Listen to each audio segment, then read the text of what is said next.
இந்திய பாதுகாப்புத்துறை அமைச்சர் ராஜ்நாத் சிங் சபதம் எடுத்த 2 நாளில் இந்திய பாகிஸ்தான் தீவிரவாதிகளுக்கு நெத்தியடி பதில் கொடுக்கப்பட்டுள்ளது.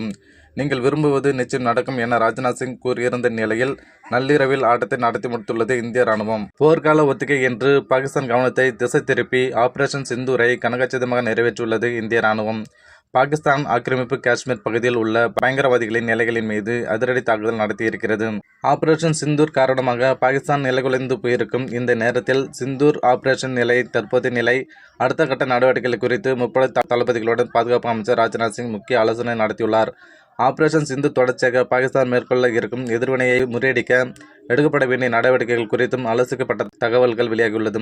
எல்லைப் பகுதியில் இந்திய ராணுவம் மிகவும் கவனமாக இருந்து வருகிறது. கடந்த 2 நாட்களுக்கு முன்பாக டெல்லியில் நடைபெற்ற நிகழ்ச்சி ஒன்றில் பேசிய மத்திய பாதுகாப்புத்துறை அமைச்சர் ராஜ்நாத் சிங், நமது நாட்டை தாக்க துணிபவர்களுக்கு தகுந்த பதிலடி கொடுப்பது எனது பொறுப்பு. பிரதமர் மோடியின் பணி, தர்மம் மற்றும் விடாமுயற்சியை நீங்கள் அனைவரும் அறிவீர்கள். பிரதமர் மோடியின் தலைமையின் கீழ் நீங்கள் விரும்புவது நிச்சயமாக நடக்கும் என்று நான் உங்களுக்கு உறுதியளிக்கிறேன். இந்த சம்பவத்தை நிகழ்த்தியவர்களை மட்டுமல்ல, திரைக்கு பின்னால் அமர்ந்து இந்திய மண்ணில் இதுபோன்ற கொடூரமான செயல்களை செய்ய சதித்திட்டம் தீட்டியவர்களையும் நாங்கள் விடமாட்டோம்.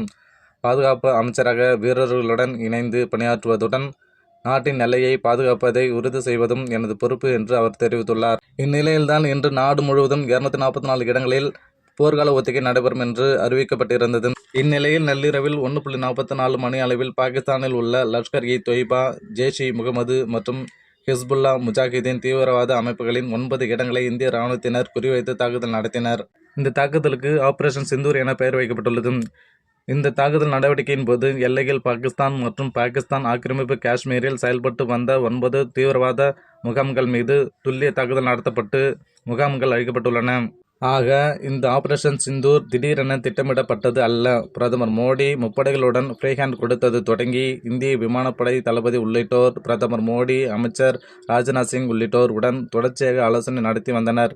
அதன் தொடர்ச்சியாக போர் ஒத்திகை அறிவிக்கப்பட்டது. போர் ஒத்திகை அறிவிப்பு பரபரப்புக்கு மத்தியில் பாகிஸ்தான் தீவிரவாத முகாம்கள் மீது சல்லடை போட்டு தாக்குதல் நடத்தி கதிகலங்க வைத்துள்ளது இந்தியா. இந்தியாவின் இந்த பதில் தாக்குதல் தீவிரவாத கும்பலை நிலைகுலைய செய்துள்ளது. இந்திய ராணுவத்தின் இந்த ஆபரேஷனை பொதுமக்கள் வரவேற்று வருகின்றனர்.